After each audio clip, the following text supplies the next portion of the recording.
नमस्कार, आप देख रहे हैं 9 भारत समाचार। एमएलसी मुल्का कोमुरैया ने कहा कि जहां प्रधानमंत्री नरेंद्र मोदी 11 साल के भाजपा शासन के दौरान भारत को दुनिया में आगे ले जा रहे थे, वहीं आज के शासक पूरे तेलंगाना राज्य को पीछे ले जा रहे हैं। भारत में भाजपा पार्टी के 11 वर्षों के सुशासन पर आयोजित प्रदर्शनी कार्यक्रम में प्रदेश प्रवक्ता रानी रुद्रमा और एमएलसी मुल्का कोमुरैया ने भाग लिया। इस अवसर पर आयोजित संवाददाता सम्मेलन में भाजपा वरंगल जिला अध्यक्ष गंता रवि कुमार, पूर्व विधायक के श्रीधर रमेश, राज्य नेता कुसुमा सतीश, अशोक रेड्डी, जिला नेता हरिशंकर रागना रेड्डी आदि शामिल हुए। बैठक में मुल्का कोमुरैया और रानी रुद्रमा ने कहा कि पिछले 70 वर्षों से शासन में जो प्रगति सरकारों ने नहीं की, वह महान प्रगति है, जिसे नरेंद्र मोदी की 11 वर्षीय भाजपा सरकार देश को आगे ले जा रही है। అది ఏ విధంగా మనం గవర్నమెంట్ ఈ ఫండ్స్ ఇచ్చి మన స్టేట్ను డెవలప్ చేస్తుందో ఆ కార్యక్రమాలు ఆ మానిటరీ బెనిఫిట్ లేకుంటే మన నేషనల్ డెవలప్మెంట్ మన అందరికీ ప్రజలకు తెలియజేయడం అనేది మెయిన్ ఉద్దేశం ఈ ప్రోగ్రాం.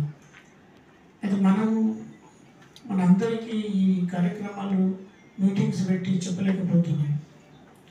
అంటే స్టేట్ గవర్నమెంట్లో ఈ డెవలప్మెంట్స్ కన్నా మన సెంట్రల్ గవర్నమెంట్ నుంచి వచ్చే ఫండ్స్ అంటే ప్రతి ఒక డిపార్ట్మెంట్ మీరు కిసాన్ తీసుకుంటే కిసాన్కు మనం ఏ విధంగా డైరెక్ట్ ఫండ్స్ రైతులకు ఏ విధంగా చేస్తామో వాళ్ళ రైతుల ఖాతాలో, తర్వాత మనం రైతులకు బీమా మీద ఏ విధంగా రైతు బీమా బెనిఫిట్ చేస్తూ ఉన్నాం. జనరల్ బీద పబ్లిక్ అంటే ప్రజలకు అందరికీ మనం అకౌంట్ ఓపెన్ చేసి వరల్డ్ హిస్టరీలో మనం ప్రతి ఒక్క పౌరుడికి అకౌంట్ ఓపెన్ లేని వాళ్ళందరికీ ఒక 30 లక్షల అకౌంట్లు ఓపెన్ చేసి ఏదైనా మన బెనిఫిట్ వాళ్ళు డైరెక్ట్ వాళ్ళ అకౌంట్లో వేసాం. వాళ్ళందరికీ ఫస్ట్ మనం 10 lakhs లోన్ ఫెసిలిటీ పెట్టాము. రీసెంట్గా దాన్ని 20 lakhs లోన్ తీసుకోవడానికి అవకాశం ఇచ్చాం. అంటే ప్రతి బీద పౌరుడికి 20 లక్షల క్రెడిట్ వితౌట్ ఎనీ సెక్యూరిటీ లేకుండా ఇవ్వడం అనేది ప్రపంచంలోనే ఇది మొదటిది. అది ఇంతకుముందు కాంగ్రెస్ గవర్నమెంట్ అప్పుడు ఇచ్చినప్పుడు అప్ టు 40,000, 20,000, 50,000 ఆ విధంగా లోన్స్ ఇచ్చారు. దాన్ని అందరూ కూడా మిస్యూజ్ అయినాయి.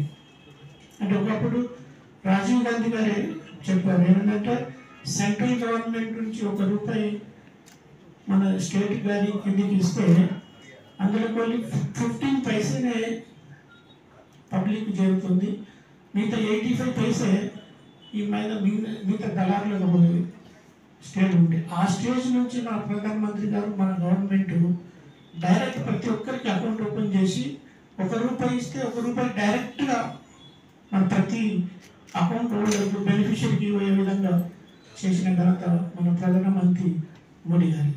అవినీతి ఏ మేరకు కాంగ్రెస్ పార్టీలో ఉన్నది అని చెప్పడానికి ఇది నిదర్శనం.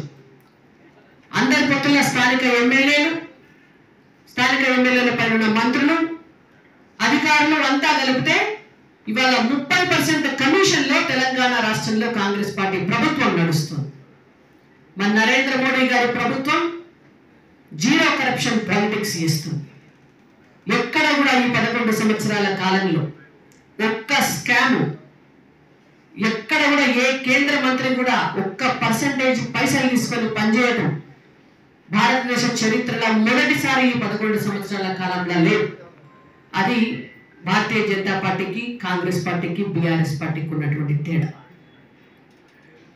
తెలంగాణ రాష్ట్రాన్ని అప్పుల పాలు చేసి, అధోగతి పాలు చేసి మార్పు తెస్తాం అంటే ఆ అప్పుల పాలు చేసిన బీఆర్ఎస్ కాదని ప్రజలు కాంగ్రెస్ పార్టీకి అవకాశం ఇస్తే ఇవాళ వచ్చినటువంటి కాంగ్రెస్ పార్టీ రైతులకు రైతు భరోసా ఇవ్వకుండా ముంచి, మహిళలకు 2,500 ఇవ్వకుండా ముంచి, ఇవాళ కాంట్రాక్టర్లకు వాళ్ళకు రావాల్సినటువంటి బిల్లులు రాకుండా ముంచి